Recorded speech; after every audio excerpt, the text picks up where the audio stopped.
Dar con mucha calma a el presidente de Colombia, Gustavo Petro. Así que dale play en la pizarra.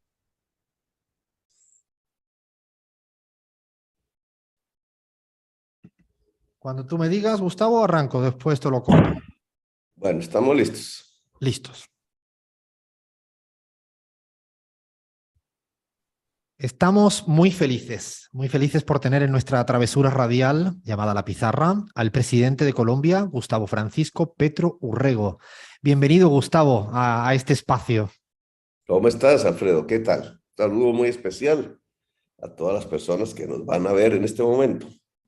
Estamos ahora saliendo en Radio 10 en Argentina, en Canal Red en España, en Radio Pichincha en el Ecuador, en Patria Nueva en Bolivia, en Radio Sonora y Altavoz Radio en México y en Sin Antena en Paraguay. Yo quiero comenzar por una cosa que siempre me resulta muy curiosa, y es si hoy en día hay mucha gente cercana tuya que antes te decían Gustavo y ahora te llaman presidente. ¿Qué prefieres tú? Gustavo, obviamente, pero eso por todas partes se llama.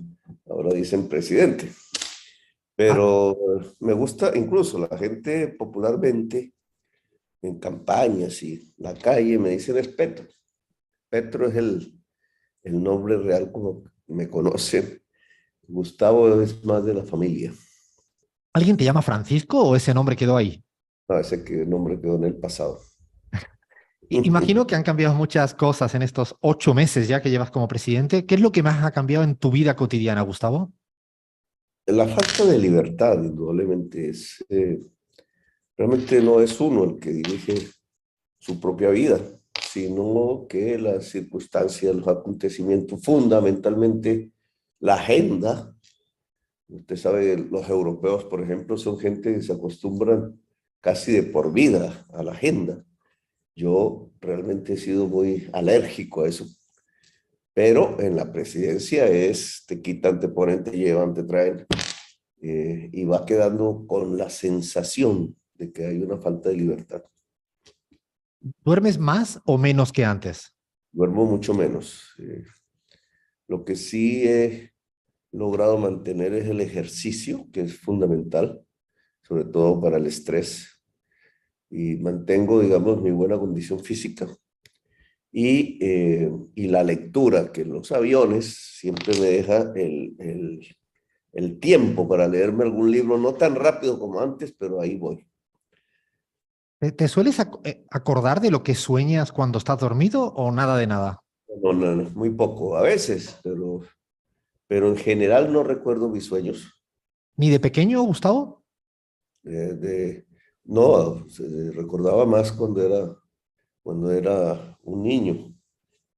Generalmente recordaba mis sueños, ahora no tanto. ¿Será Tu que están, gestión será que están ya es afuera? estás soñando haciendo, ¿no? En este momento, inclusive como presidente. Más o menos. Decía ahí uno de mis funcionarios que hay una tensión en el gobierno entre el sueño y lo posible. Eso puede ser real, pero yo siempre espero que el sueño sea lo que aparezca. ¿Y alguna pesadilla en estos 8 meses de algo de lo que te esté pasando? No, por ahora vamos tranquilos y bien. En estos, al inicio de tu gobierno, el primer día, el minuto uno en la toma de posesión, tú exiges que la espada de Bolívar se comparta con el pueblo colombiano. Y lo haces delante de todo el mundo, del pueblo colombiano, de todas las cámaras, delante de presidentes, incluso delante de un rey, lo pides.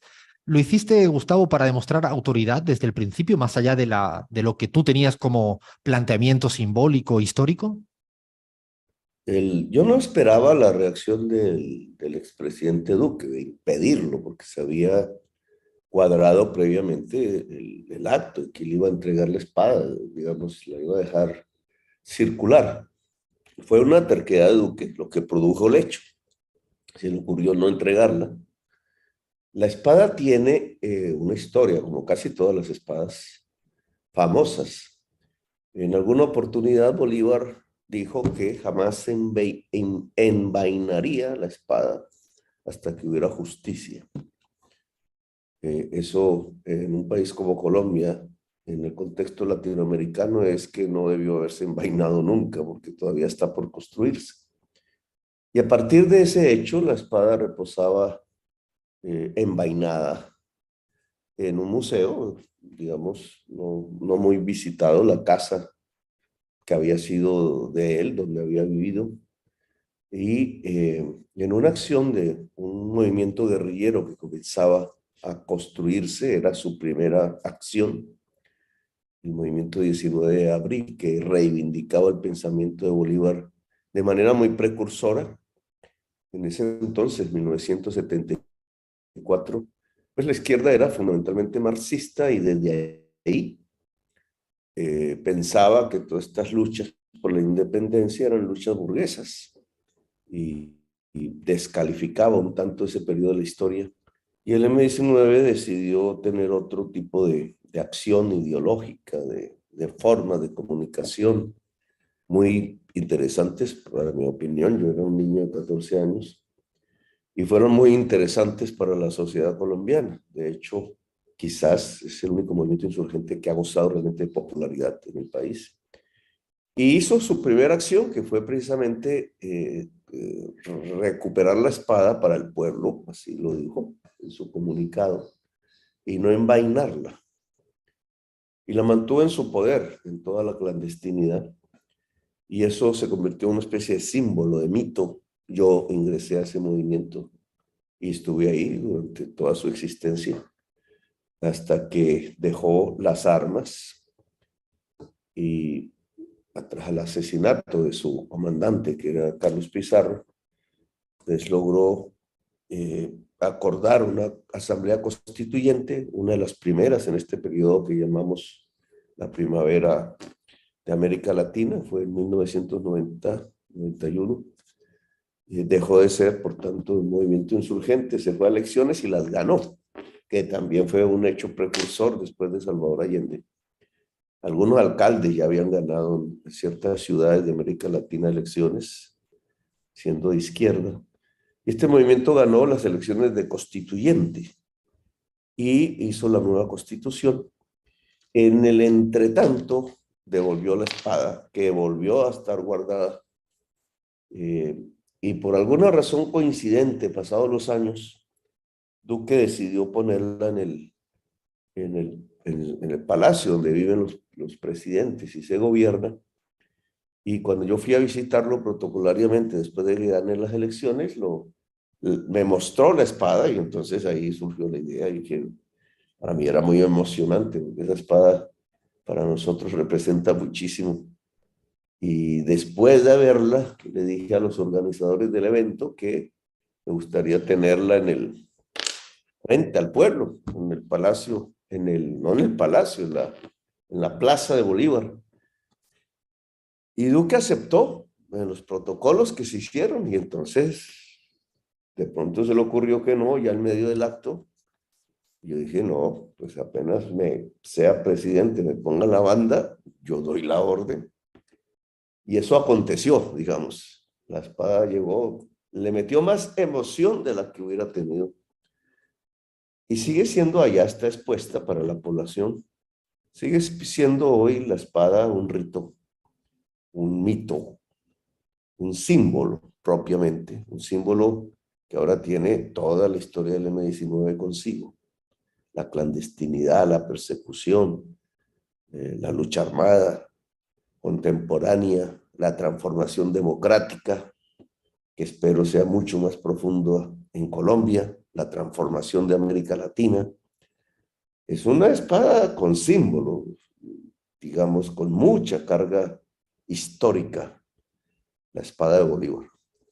De hecho, en ese nuevo capítulo, ahora se contará después de 30, 40, 50 años que hubo un día que Sí. hubo este rifirrafe histórico en la Plaza de Bolívar. Gustavo, desde el principio, desde la campaña, incluso desde antes, tú prometiste permanentemente cambios, que Colombia necesitaba cambios. La gente te votó para eso, una gran mayoría te votó para eso, y comenzaste a poner en práctica los cambios en materia tributaria, en materia de salud, en materia de pensiones, en diferentes ámbitos, en política exterior, en el proceso de paz. ¿Cuál dirías de los que hasta ahora llevas que más difícil es poner e implementar esa bandera del cambio? Todos los cambios buscan, que son de reforma de ley, ¿no? Que van bajo los protocolos predeterminados de la aprobación de una ley, nosotros no tenemos la mayoría del Congreso, del Parlamento. He logrado, y allá viene la primera dificultad, construir una coalición mayoritaria en donde nuestra fuerza es importante, pero necesita de otras que ya no son tan avanzadas, tan progresistas, que han estado más ligadas al pasado institucional, a las mismas reformas que yo pretendo capear. Ellos las aprobaron antes, ahora les he solicitado cambiarlas. Eso genera ya una dinámica un poco de conservación. No me ha disgustado mucho porque en realidad hay cosas que hay que conservar. Digamos, el radicalismo en sí mismo puede llevar errores, y ya uno metido en la tesis de la reforma, de ser reformista, acuérdate de esa gran discusión entre reforma y revolución, es en esa tensión, una reforma mantiene algunas cosas del pasado que ojalá sean las mejores y obviamente provoca una ruptura hacia el futuro, y esa ruptura tiene que ver en todas las reformas que he presentado con la superación del modelo neoliberal en relación a las reformas sociales. Es decir, quitar mercado, no abolirlo, sino quitar la preponderancia del mercado, poner más la preponderancia del derecho del ciudadano y la ciudadana. Eso en pensión, eso en salud, eso en el régimen laboral, que son las tres grandes reformas que estamos afrontando ahora. Lo que nos lleva a, si se aprueban, y estamos en ese proceso difícil, si se aprueban, a superar el modelo neoliberal en Colombia desde el punto de vista del papel del Estado y de los derechos ciudadanos. Eso no es superar el capitalismo. Incluso me ha tocado, porque aquí, igual que en toda América Latina y en el mundo, los medios de comunicación están en manos de la gente más adinerada. Pues me ha tocado explicarlo mucho. No es superar el capitalismo. Eso sería otro tipo de reformas, incluso de revolución. Es acompasarlo. Incluso yo aquí he dicho desarrollarlo, porque en Colombia realmente no tenemos un capitalismo desarrollado, es raquítico. Los grandes acumuladores de capital que hay en el país lo hacen es con el Estado, con los recursos de la gente. Ahí ya hay una primera deformidad.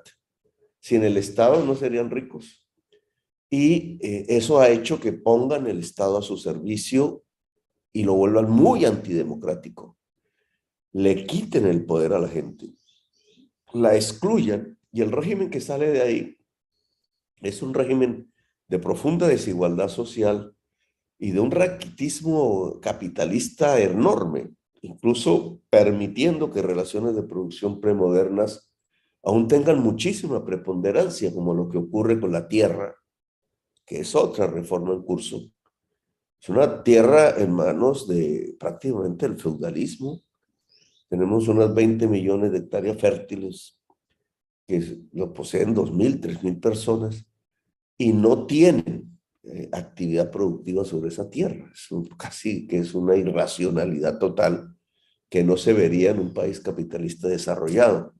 Entonces, estos acumuladores de capital premodernos, si se quiere la palabra, pues no quieren soltar el Estado, no quieren soltar los privilegios, quieren mantener, a pesar de la evidencia de la crisis, quieren mantener las mismas formas que le han permitido ese tipo de acumulación de capital. Cuando llega una persona como yo, pues ahí se provoca la gran tensión. Ellos son los dueños de los medios.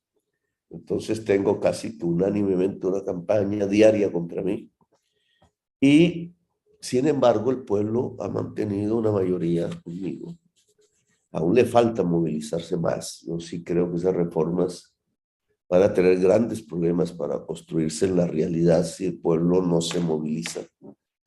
Colombia, digamos, tiene una experiencia balbuciante en organización popular, muy fuerte en la indígena, en algunos lugares del país, en el sur sobre todo, muy débil en las grandes ciudades. El clientelismo político ha hecho mucho daño en la conciencia de la población, etcétera. Digamos, dificultades propias de la historia, pero ese es el tema exactamente en el que estamos. Están propuestas las reformas, son reformas fundamentales. Están propuestas reformas que tienen que ver incluso con cambiar relaciones de producción, en el tema de la tierra, por ejemplo, en el tema de la organización de los servicios públicos domiciliarios, pero no podría yo asegurar en este momento que las vamos a pasar. Estamos exactamente en ese momento de la discusión y del debate nacional. Has hecho alusión a los medios de comunicación y te hago una pregunta que yo creo que hoy en día se discute en la academia, se discute en la política, en la agenda pública. ¿Es posible una democracia saludable con tanta concentración del poder mediático en tan pocas manos? No, yo sí pienso que ahí hay un gran problema. Alcanzó a haber una especie de esperanza, de ilusión de democratización de la información a través de las redes. Entonces uno tenía el esquema de que aquí están los grandes medios con su lógica, fueron perdiendo audiencia porque no tenían las tecnologías contemporáneas, le llamo yo la prensa tradicional, y aparecieron las redes, la posibilidad de expresarse ahí mucho más libremente. Yo fui casi un precursor de la política en redes, mi Twitter es poderoso, por ejemplo, y hemos hecho un trabajo allí que me ha servido, no puedo negarlo, de equilibrador. Ahí cuando ya hay la gran mentira de bulto, pues aparece en las redes y se forma como una lucha de opiniones en el seno de la sociedad. Pero las redes, sobre todo en Colombia, tiene varios problemas. Uno específico, realmente la mitad de la población no está conectada. No solo porque le falta la infraestructura de la conectividad, sino porque el valor, el costo, estamos hablando de una mercancía, tiene un precio. Los más pobres no acceden a él, menos que hubiera grandes volúmenes de subsidio. Pero hay otro factor que ya no es específico de Colombia, que me parece que es mundial, y es que hay una apropiación de las redes. No solo por los propietarios propiamente dicho de cada página de estas, de cada plataforma, que indudablemente son también grandes acumuladores de capital, tienen ideología y actúan. Entonces los algoritmos no son propiamente muy democráticos. Cuando te aparece la información espontáneamente, generalmente no es una información progresista. Pero además, y ya muchos filósofos han ahondado en esta materia, la posibilidad de la manipulación, casi a individuo por individuo, contados por miles de millones de personas, pues abre una visión un poco más catastrofista del medio de comunicación, es decir, es peor que el medio tradicional. Y ahí hay problemas y lograr democratizar eso creo que amerita un gran debate público mundial, porque de nada ganaría la democracia si se pasa de un régimen de prensa tradicional nacional en manos de los grandes acumuladores de capital hacia unos medios de comunicación supranacionales en manos de los grandes acumuladores de capital mundial. La democratización de la información creo que moriría de facto allí. Gustavo, en la caracterización que has hecho previamente de esa tensión que se da entre los cambios con todas las aristas múltiples que hay, yo quisiera saber cuál es para ti el principal eje opositor. ¿Es la partidocracia tradicional? ¿Es el uribismo? ¿Es los medios de comunicación? ¿Es la banca? ¿Es agentes internacionales? No sé cómo lo visualizas en este momento para ti en Colombia. Bien, la idea inicial general de la opinión pública era que el uribismo iba a pasar a la oposición. Lo hizo formalmente, pero el uribismo ya marcaba, incluso desde la campaña electoral, fue muy astuto en moverse ante su propia pérdida de opinión pública. Ya venía debilitándose. Lo que hizo fue una maniobra inteligente y fue apoyar a Rodolfo Hernández sin decirlo, esperando que la imagen de un empresario que nunca había estado en política, que no es cierta, un poco simpático, bueno, con una idea, mostraba una imagen de cambio, a pesar de que era parte de los sectores tradicionales. Pues todo eso, allí lo podía competir conmigo, digamos, en la opinión pública, y lo utilizó el uribismo, lo apoyó sin decir, para que no quedara con la marca uribista, y bueno, y dio su batalla. Batalla que lo llevó incluso a estar cerca de la presidencia. Él mismo se autoderrotó, en mi opinión. Pero el uribismo siguió. Este personaje, pues, ya salió de la vida política, y el uribismo quedó, pero quedó mucho más débil que como entró. Y allí ya surgen dos tendencias. Una, que es hacia la extrema derecha directa, se liga a Vox, al fascismo mundial, a esa internacional que han construido. Tienen mucha influencia en medios de comunicación, o sea, son capaces de irradiar tanto en los tradicionales como en las redes, y ahí están sus fortalezas, siempre usando la mentira y la pasión y el miedo, ¿no? Esos son como sus ejes fundamentales en una sociedad del miedo que hay hoy. El simple avecinamiento de los desastres de la crisis climática produce, por ejemplo, una sociedad del miedo que no reacciona donde tiene que reaccionar para superar el problema, que ni más ni menos es la acumulación de capital. Pero ese miedo está ahí, y hay otros miedos: el miedo a la mujer libre, igualitaria, el miedo pues en muchas sociedades al extranjero, al inmigrante. Todo eso puede construir fascismos, neofascismos. Allí hay una tendencia. La otra tendencia del uribismo es más republicana, incluso la está encabezando Uribe. Se ha atrevido a dialogar conmigo, bueno, no está conmigo en las reformas, pero me logra y me ayuda a quitar violencias, a desactivar gatillos, yo le digo así, en una sociedad que ha sido cruzada por la violencia desde hace décadas, pero no tiene ya la capacidad de movilización como para desestabilizar el gobierno o la mayoría del Congreso, como para detener las reformas.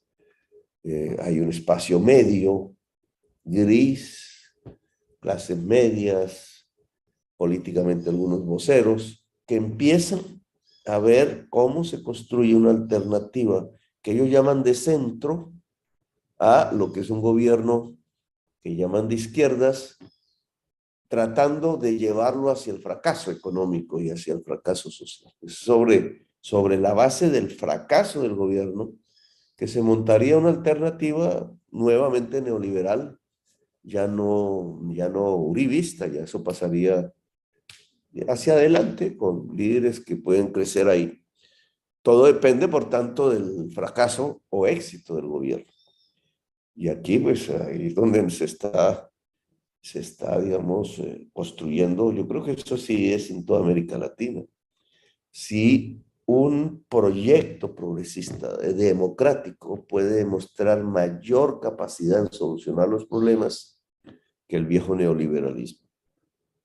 En ese sentido, Gustavo, uno de los ejes, me imagino, clave es el terreno de lo económico, ¿no? Que está ocurriendo en toda América Latina y ocurre también en Colombia. Vienes debatiendo públicamente respecto a la importancia de corregir, resolver la cuestión de la subida de los precios, que es un fenómeno global y tiene un componente indudablemente nacional colombiano. Ahí te pregunto directo, ¿cómo? Y en el cómo, las recetas estas neoliberales del ajuste fiscal y monetario es la vía. Lo digo porque es un debate para América Latina y acaba de haber una cumbre reciente regional donde Colombia ha tenido protagonismo, ¿no? Iniciada o llamada, convocada por el presidente mexicano AMLO. ¿Cuáles los verdaderos temas? Digo, más allá de hipocresías y más allá de probablemente libretos tradicionales. Sí, mira, Colombia hoy tiene la tasa de interés generada por el Banco de la República, que es independiente del gobierno, de acuerdo al recetario. Una de las tasas de interés más altas de toda América. Creo que es la quinta en América, cuarta, quinta. Y la inflación, acaba de salir ayer el dato de inflación oficial, y no cede. Se ha mantenido estable, ya el ritmo no siguió creciendo, que como el año pasado, era como un ciclo de aumento. Ahora se mantiene, pero en un nivel muy alto, y eso es un problema, sobre todo para las clases populares. Está en un 13.3% de crecimiento de precios, no ha cedido. De acuerdo a la tesis ortodoxa, ese incremento de tasa de interés debió haber disminuido el mercado interno y a través de eso haber disminuido la inflación. No pasó. Incluso no pasó porque no ha disminuido el mercado interno. Eso nos permite que aún en el mes de febrero la tasa de crecimiento del empleo siga aumentando. Para bien, porque hubiera sido más desastroso que la tesis hubiera operado. Entonces, tenemos un mundo hoy de alta tasa de interés, de crecimiento de empleo, de crecimiento de demanda interna, que bien sería interesante averiguar por qué crece la demanda interna si creció la tasa de interés, en contravía del modelo, y de poco ahorro nacional. Es decir, las circunstancias hacia el futuro sí pueden tener un efecto de estancamiento económico, pero sobre la base que del potencial de ahorro que tiene Colombia, que no es muy alto, una parte se va afuera del país, sobre todo en manos de los fondos privados de pensiones, que es una de las reformas que están propuestas en el Congreso. Sacaron el dinero. Incluso a mí me parece un poco irracional, porque sacan el dinero a un mundo que está en crisis, que nadie puede prever realmente qué puede pasar allá afuera, a Estados Unidos, en Europa, etcétera. Lo que da señas es de crisis. Entonces, ¿cómo se saca el capital hacia allá, poniéndolo en riesgo? Bueno, eso es lo que tenemos. Esa situación me preocupa, primero por este elemento, o sea, los fondos de capital que permitan tener un crecimiento sostenido en Colombia, y el otro, el que al final la tasa de interés termine destruyendo la economía popular. Sobre eso estamos trabajando. Ahí apareció un concepto que lo levantamos en campaña, dicho populista por ello, que es hacer crecer la economía popular. Yo creo que en toda América Latina hay este tipo de fenómenos, ¿cierto? Buena parte de la población, en unos países más que en otros, sobrevive, es de su propia actividad, vendiendo en la calle o haciendo una pequeña microempresa, etcétera. Ese mundo es muy rico en iniciativa, es un mundo popular, y ese mundo obviamente o no tiene crédito o no tiene una tasa de interés viable para él. Ahí hay, en mi opinión, en el tema de la economía popular, una construcción de teoría y de práctica que es importante para toda América Latina. ¿Cómo empoderar la economía popular? Ese es un elemento, porque allí tienes que ver con el saber, el conocimiento popular, con la asociatividad, con el papel del Estado y la economía popular, su contratación, que es uno de los temas que me han intentado impedir. ¿Cómo el Estado se pone al servicio de la economía popular?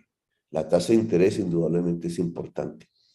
¿Cómo ligar las economías populares de toda América Latina? Eso sería muy interesante. Y aquí viene otro tema, que es la integración latinoamericana, que lo he dicho en todas partes, me parece más retórica que real. Los europeos nos han enseñado cómo se integran. Parten de unos proyectos muy concretos, como el carbón, la economía fósil. La economía fósil hizo la integración europea en su momento. Obviamente hoy nosotros no nos podemos integrar con la economía fósil, que es el petróleo, que es abundante en América Latina. A mí me parece que ahí estaba el error de Chávez. Chávez creía una integración alrededor energética como en Europa, pero en la economía fósil. Es muy difícil encontrar presidentes progresistas que aún abandonen esa idea, que nos mantiene y nos ancla en el pasado. O sea, no podemos pensar un mundo basado en la economía fósil. Venezuela la tiene, Brasil la tiene, mucho más débil, Prácticamente Mojica algún día me dijo, no, pues si yo me encontrara un campo de petróleo, pues lo exploto. México tiene una importante economía fósil y Colombia, pues también. Entonces, y Ecuador, digamos, casi toda América Latina, el gas, el carbón, el petróleo, pues han sido motores económicos que difícilmente se piensa en dejar, pero eso nos ancla al pasado, a un viejo progresismo que ya no es, y que nos podría dejar perfectamente en un gran fracaso en una década, en 2 décadas, porque la supervivencia humana implica dejar y abandonar definitivamente la acumulación de capital fósil. Entonces se abre un escenario, pero aún no ha sido claramente previsto. Es el escenario de la integración de América Latina a través de las energías limpias, en unas economías descarbonizadas. Esto apenas es palabras, porque no la estamos trabajando. Implica ligar redes eléctricas con las tecnologías que hoy tenemos en toda América. Implica los proyectos de generación de energías limpias, implica las redes de movilidad limpias, ferrocarriles, por ejemplo. Miremos a ver si es posible, pero casi no hay un proyecto alrededor de estos temas. Estamos pensando en lo mismo del pasado. Hay unas fuerzas centrípetas, a ver si me acuerdo, son las que sacan, ¿cierto? Fuerzas que sacan, que dispersan. Entonces son las centrífugas. Esas fuerzas se llevan dos grandes economías de América Latina sin las cuales no es posible. México hacia el norte. El TLC se convirtió en realidad en un gran motor del crecimiento industrial mexicano. Difícilmente renunciarían a esa opción. Yo sí creo que un poco hereje, ya la integración pasa por algo que rechazamos por muchísimo tiempo, que es pensar en la integración americana. México ya no se puede desligar de esa realidad, como si los demás países. Y hay otra fuerza centrífuga que es Brasil, que se ha ligado más a los BRICS. Desde hace mucho tiempo tiene esa opción más global de una estrategia geopolítica diferente. Ayer o antes de ayer apareció un cuadro sobre PIB en donde los BRICS ya tienen más producción que el G7. Es decir, esa realidad también es cierta, no es una mentira, y Brasil está en el corazón de esa realidad, lo cual es desde allí ver la integración latinoamericana se ve como algo pequeño. Desde los ojos mexicanos y desde los ojos brasileños, juntarse con Ecuador, con Colombia, etcétera, se ve como no una prioridad. Eso lo estás viendo en el tema de la selva amazónica. Yo quise lanzar esa propuesta mundialmente, pues no me la inventé, obviamente, pero ante el abandono, que es muy peligroso, del G7 de construir economía descarbonizada, que no vuelve a discutirla realmente, seriamente, desde la COP de París no se debate el tema, que es el núcleo central de la crisis climática. O sea, dejar de consumir petróleo y carbón, dejar de producir con petróleo y carbón. Ese corazón de la solución, pues está en el corazón de la acumulación mundial de capital y fundamentalmente en los países pues, más poderosos. El tema ya no se discute. Y entonces hay un como subsedáneo, un poco ideológico que es, entonces sembremos, recuperemos los bosques. Sí, se podría plantar todo el planeta, pero con la misma acumulación de capital que tenemos, igual se destruye la vida en el planeta. Las selvas se quemarían. Pero eso me ha servido tanto para plantear en el escenario mundial la necesidad de revitalizar la selva amazónica. Son 10 países que tienen territorio, incluida Francia. Y lo planteé estando Bolsonaro. Para mí fue paradójico allá en la COP en Egipto ver cómo en el stand de Colombia, a través de esa propuesta, se llegaba gente en cantidades. Yo hice una reunión allí, llegó Maduro, fue toda una noticia porque era una presentación internacional de una nueva realidad política. Llegó el presidente de Surinam y el stand de Brasil estaba al frente y estaba desocupado. Daba tristeza, porque por la política Bolsonaro no le ponía atención al tema. Nosotros fuimos uno de los ejes de la actividad de la COP27. Allá llegó Macron, el famoso video de Macron con Maduro salió de ahí. Es decir, sí, una propuesta que nos ponía en un nuevo centro geopolítico, que a mí me parece lo interesante. Pues. Y entonces cambia el escenario Lula, gana de una vez. Lula llegó incluso a esa reunión sin ser presidente de la COP27. Y ahí ya podría haber un motor, digamos, de geopolítica mundial latinoamericana. Sin embargo, lo estoy viendo con problemas. Sin embargo, otra vez veo las fuerzas centrífugas actuando. Entonces, en lugar de usar esa carta comúnmente, porque compartimos el territorio, no pareciera creer, no se pareciera tener la confianza en que podríamos ser pues, uno de los elementos fundamentales desde el terreno de la geopolítica de solución de la crisis climática. De hecho, Estamos Gustavo, perdiendo.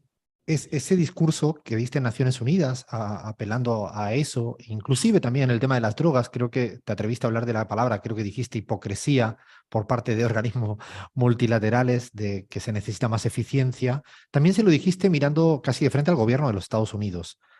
Eh, ¿Cómo te llevas con el actual gobierno de Estados Unidos? Y te diría algo más, ¿sueñas con, hablando de sueños, con que la DEA más pronto que tarde esté fuera de Colombia? Mire, yo he estado en movimientos antiimperialistas. El M-19, pues en su reivindicación de Bolívar, pues Bolívar es una gran figura antiimperialista.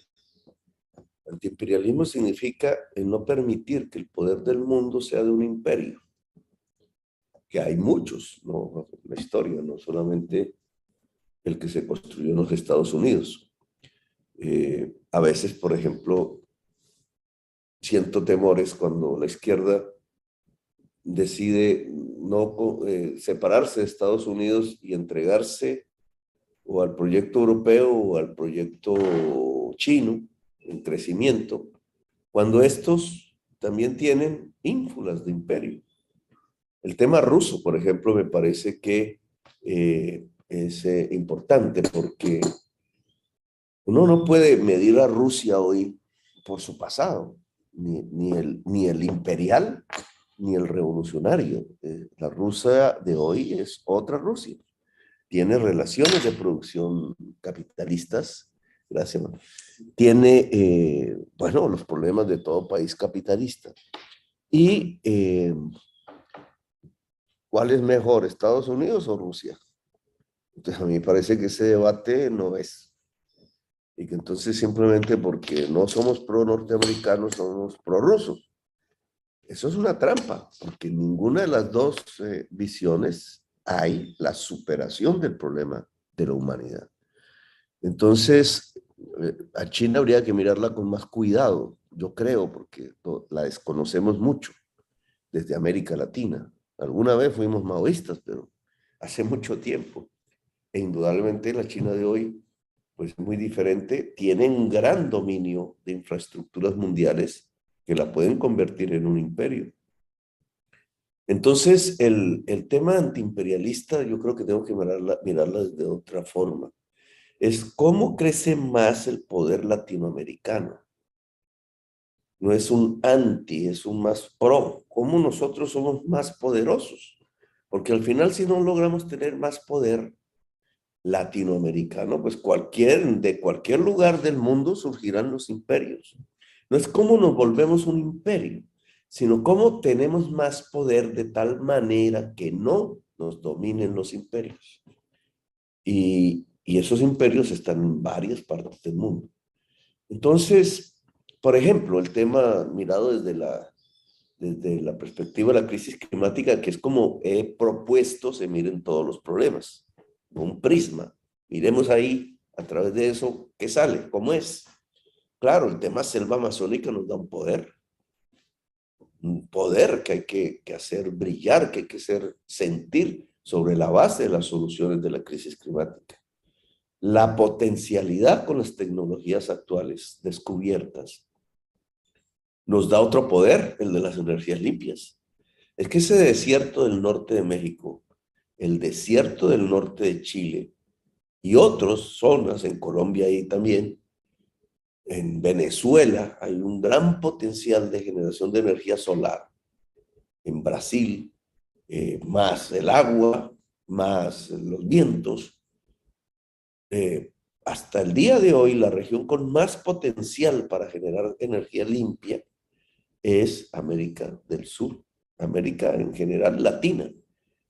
El potencial de demanda de esa energía está en el norte, está en Estados Unidos, más cercanamente. La desechamos. O sea, Estados Unidos necesita descarbonizarse. Si no, la humanidad perdió la vida. Luego, no es un problema de imperialismo o antiimperialismo, no, es que necesitamos que la economía norteamericana deje de consumir petróleo y carbón. Pero podemos ofrecer la energía limpia. En parte, digamos, tampoco es toda, pero en parte, es decir, somos un poder. Claro, los norteamericanos pueden subsidiar su generación de energía limpia a muy alto costo, en contra de lo que ellos llamarían una dependencia hacia el sur.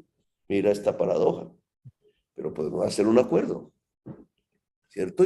Y podemos tener un gana-gana mundial. Estados Unidos se descarboniza.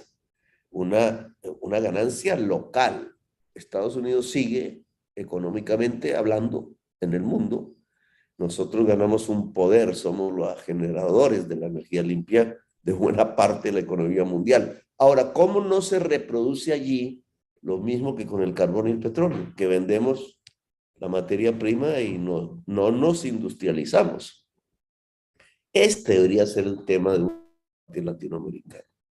¿Cómo de la energía limpia aparece nuestra industrialización descarbonizada? ¿Qué es lo que nos daría realmente un poder económico? Yo creo que esa conversación aún no existe. Y que si no la empezamos a construir, así sea balbuciantemente, en los nuevos escenarios, UNASUR podría ser, o la CELAC, etcétera, pues no estamos hablando el lenguaje del nuevo poder del mundo. Nos podemos quedar quemando la bandera china o la rusa o la china, pero siempre quemando banderas extranjeras en vez de izar las nuestras, que es de lo que se trata. Gustavo, quería tratar un tema sí o sí interno, que es el tema de la paz, el proceso de paz, y entiendo que hay mucha expectativa, no solo al interior de la ciudadanía común en Colombia, en América Latina, en el mundo. ¿Para cuándo, y vuelvo al sueño, para cuándo sueñas que el ELN llegue a un gran acuerdo de paz hacia adelante? Entiendo que es parte de tu objetivo casi central de este periodo de gobierno. Sí, quizá la mayor reforma que podría haber en Colombia es la de la paz. La paz es revolucionaria en Colombia. La guerra, la violencia, que es casi permanente en el país, ha cambiado, son fases diferentes, hay que interpretarla de manera diferente también. Hay un final de lo que era la insurgencia armada, que nace en los años 60, incluso antes. En la guerra entre liberales y conservadores ya había guerrillas en Colombia antes de la Revolución Cubana. Pero obviamente esa época, la Guerra Fría, pues le dio mucho brío a las insurgencias latinoamericanas y Colombia pues, fue vanguardia en esos aspectos. Ese mundo acabó. Entonces solo quedan ecos en algunas siglas, por ejemplo, en algunos mitos fundacionales, pero muy poco en la práctica. En la realidad de hoy hay otra fase de la violencia en Colombia que está más ligada a las economías ilegales. Ilegalidad que se debe a problemas de geopolítica mundial. El tema de las drogas pues es exactamente eso. Un dominio geopolítico imponiendo una política que no sirve para nada, que ha causado ya millones de muertos y de presos. Pero, digamos, allí, ante la existencia objetiva de esas ilegalidades, se va produciendo una construcción económica ilegal que genera el mecanismo de financiamiento de las violencias urbanas, rurales. La vieja insurgencia se acomoda allí, pierde, ya no son los mismos protagonistas, pierde su alma, pero se mantiene con una economía ilegal, como lo enseña el Medio Oriente o África. Se pueden tener ejércitos poderosos durante décadas. Ya no piensan en el poder propiamente, sino en el control de la economía ilegal. Y ahí ya la lógica es completamente diferente. Es lo que tenemos hoy en Colombia y se ha expandido con nuevos actores, ya no colombianos, en toda América. Este ya es un problema americano. Lo ves en Chile, lo ves en Ecuador, lo ves en Brasil, lo ves en Argentina, en Paraguay, lo ves en los Estados Unidos, lo ves en Canadá, y no hablemos de México, Centroamérica, etcétera. Las rutas de la economía ilegal son rutas de la muerte. Hacen perder, porque es una ilusión popular el enriquecerse sin cambiar las cosas, ¿no? Ese es el papel ideológico de la economía ilegal. Pues la paz en Colombia consiste en cómo salimos de las economías ilegales. Eso está más complejo que antes. No es lo mismo hablar con una organización guerrillera de política, que al final era el alma, la esencia, que hablar con una organización que vive de una economía ilegal para ver cómo se desmantela la economía ilegal. Y ese ha sido el problema central hoy de lo que llamamos proceso de paz en la actualidad. El Clan del Golfo, que es una especie de heredad de los paramilitares en el Urabá, en el Caribe, entra en un diálogo con el gobierno, no se hizo formal, una cese al fuego, pero apenas nosotros destruimos las dragas con que se destruyen los ríos sacando oro ilegal, se revienta todo. Y entonces no era cierta la tal paz, era ver cómo el Estado nos deja tranquilos seguir con una economía ilegal. Entonces, claro, ahí se puede plantear cómo se legaliza esa minería. El problema más difícil, entonces, ¿qué hacemos con la cocaína? Bueno, viene porque no depende de nosotros, depende de políticas de los Estados Unidos, de Europa, es decir, ellos como que prendieran los mechones de la violencia en Latinoamérica. Y apagar esos mechones no depende de nosotros, depende de ellos. A menos que nos juntemos y pensemos estos temas comúnmente. Por eso también le propuse al presidente mexicano, Andrés López, él aceptó eso, pero no se está concretando porque los países de América Latina deberían entrar en la lógica de la discusión. Una conferencia latinoamericana sobre drogas, que sería casi la primera, digamos, a escala presidencial, con una elaboración, con las experiencias positivas y negativas que hemos tenido, y que nos permitiera presentarle al mundo una posición propia. Incluso si es necesario denunciar la Convención de Viena, hacerlo. Porque la Convención de Viena no sirve para solucionar el problema de las drogas de hoy. Estados Unidos hoy es presa de un problema peor, que es el fentanilo, que mata literalmente. Mientras tú podías hablar de drogas psicodélicas y de recreativas y etcétera, ya estás hablando ahora sí de un problema real, de una droga que mata, el fentanilo. Y el fentanilo empieza a producirse en México, ya hemos capturado bandas en Colombia. Ese es un problema que se vuelve de vida o muerte. Y entonces, ¿cómo surge, después de 50 años de guerra contra las drogas, cómo surge una droga en Estados Unidos que mata 100,000 personas al año? ¿En qué consistía la guerra? Lo que produjo fue un efecto peor. Yo creo que es un tema para conversar y está relacionado con la paz de Colombia. Ahora, viejos dirigentes revolucionarios, aún enguerrillerados, que están pensando de la vida, que están pensando, o sea, todavía creer que se puede hacer la revolución como se hizo en Cuba en un escenario mundial que es subjetivamente muy diferente. No es que se deje de pensar en la revolución. Alguna dirigente del M19 alguna vez hizo la pregunta, ¿en qué consiste una revolución hoy? Y creo que es el tema que deberíamos pensar.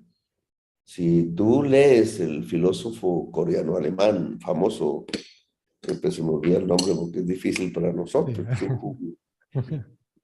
él plantea el que ya no es posible hacer una revolución, porque es tan grande el poder de redes, fundamentalmente, que logran cooptar sentimental y culturalmente cada individuo, que ya no aparecería la posibilidad.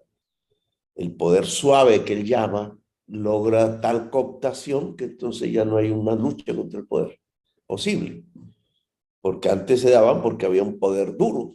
Y entonces la Revolución Francesa, pero tú ves mundos en donde indudablemente los pueblos se mueven. Lo ves en Israel, lo ves hoy en Francia. Lo hemos visto en América Latina, no hace unos años. Es decir, hay una serie de tensiones en el mundo que hacen posible ver transformaciones reales. La misma crisis climática implica una revolución. No se soluciona sin ella. Lo que pasa es que cada vez que abrimos esas ventanas, nos aparece algo que es global. La palabra global es que no lo puedes hacer solo, lo tienes que hacer con el conjunto de la humanidad. Entonces, digamos, la palabra revolución empieza a ser posible, pero desde una perspectiva diferente a la que a mediados del siglo XX teníamos todos nosotros. Esos viejos dirigentes parecieran no adaptarse a la nueva realidad. Es decir, ¿cómo seguir siendo un revolucionario en el mundo de hoy? Pues realmente no es poniéndome el oliva, que yo también me lo puse antes, pero no es con las mismas maneras de entender que teníamos antes.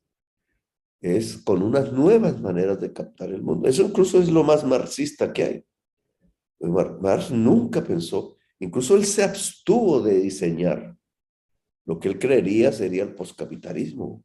Son poquitos párrafos que uno encuentra por ahí. Hay uno hermosísimo que lo he subrayado en el segundo tomo del Capital, que dice, es la sociedad del tiempo libre.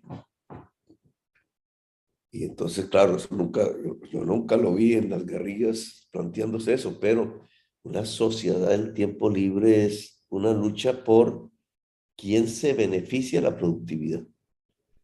Y yo veo Francia en este momento, ¿cierto? En las luchas contra que no se aumente la edad de pensión. Es una lucha por el tiempo libre. ¿Hasta qué punto la socialdemocracia europea o las izquierdas europeas han captado que la sensibilidad de sus pueblos no va hacia el sacrificio, que era lo como pensábamos nosotros a mediados del siglo XX, sino que va hacia el goce de la vida? O sea, se sienten tan ricos que perfectamente se pueden plantear el tiempo libre como una conquista política. Es una invitación a una sociedad a ser más rica, porque es el tiempo libre el de la riqueza. Entonces, bueno, son temas que a mí me parece que no se plantean en estos ya escenarios de una izquierda rancia, anacrónica, enguerrillerada, y no nos ayuda a resolver el principal problema de Colombia, que es dejar de matarnos y abrir entonces las perspectivas de los nuevos pensamientos, que ya no seamos nosotros, que nos mirarán dentro de 40 años como unos viejitos de pronto anacrónicos, pero abrimos las puertas para que fluyan las posibilidades de un nuevo pensamiento revolucionario. Estamos hablando con Gustavo Petro, el presidente de Colombia, y ahora sí, para ir terminando, te hago pregunta quizás más corta y te pido respuesta así, casi ya a la primera. No te digo sin pensarlo porque es imposible, pero sí de alguna manera con respuesta muy corta. Primera pregunta así muy directa es, ¿qué te dice Antonella como consejo para ser presidente, tu hija? Que no me vuelva creído, ¿Y qué te dice Sofía? que sea feminista. Cuando estuviste ahora en Argentina, conociste, entiendo, o tuviste la primera conversación larga a solas con Cristina Fernández de Kirchner. ¿Qué te pareció? Me pareció una mujer que conoce su país, esperanzada en los cambios. Yo con el peronismo no he tenido una relación estrecha, para mí es algo extraño.